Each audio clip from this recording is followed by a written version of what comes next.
Khulna medical college হাসপাতালের রোগীরা এই রাস্তায় আসে, কেউ ছোটাছুটি করছে। মূলত যতটুকু শুনেছি যে ওটি রুমে আগুন লাগছে, তো ওটি রুমে আগুন লাগার কারণেই রোগীরা দেখেন কি অবস্থা। খুলনা মেডিকেল কলেজ হাসপাতালের রোগীরা।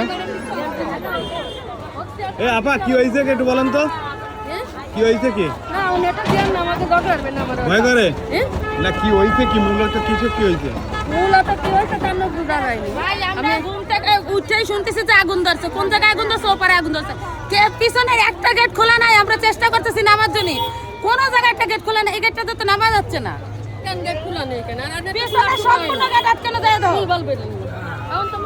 মূলত দেখেন কি পরিমাণ খুলনা মেডিকেল কলেজ হাসপাতালে যে রোগীরা ছিল, সেই রোগীরা দেখেন এখানের পরিস্থিতি।